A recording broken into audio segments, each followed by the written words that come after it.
The statements we're about to show you are from the Holy Quraan, and is said to be the official, unchanged, pure word of God, revealed over 1400 years ago.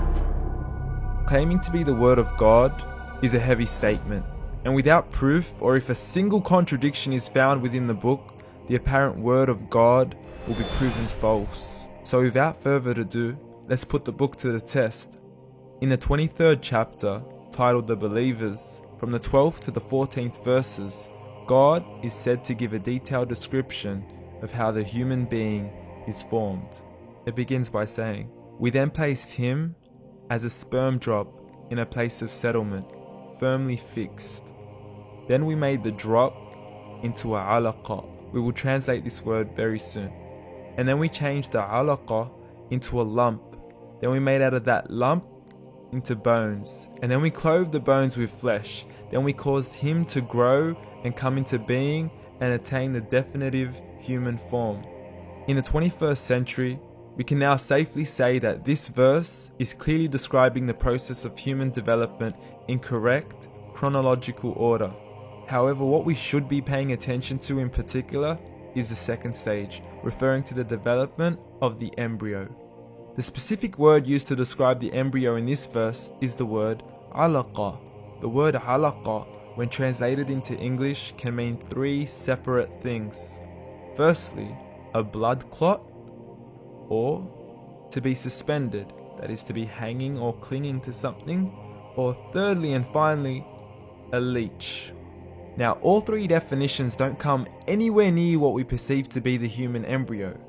So, why are these words used, and what significance do they share with the human embryo? Can the embryo be described as a blood clot? Well, what do you think? In the third week of embryonic development, a tubular heart joins with the blood vessels to form a primordial cardiovascular system, and by the end of the third week, the blood is circulating and the heart begins to beat on day 21. The first thing that comes to mind in regards to being suspended or hanging is the umbilical cord. But we can't use that example because we are simply referring to step 2, before the baby has even formed. But we now know today that the umbilical cord is formed from the connecting stalk. And the connecting stalk is formed as soon as the embryo is formed. The embryo's connecting stalk has even been described by John Allen and Beverly Kramer as an object to suspend the developing embryo in the extra-embryonic column. So an embryo is suspended and does have a strong resemblance with the blood clot.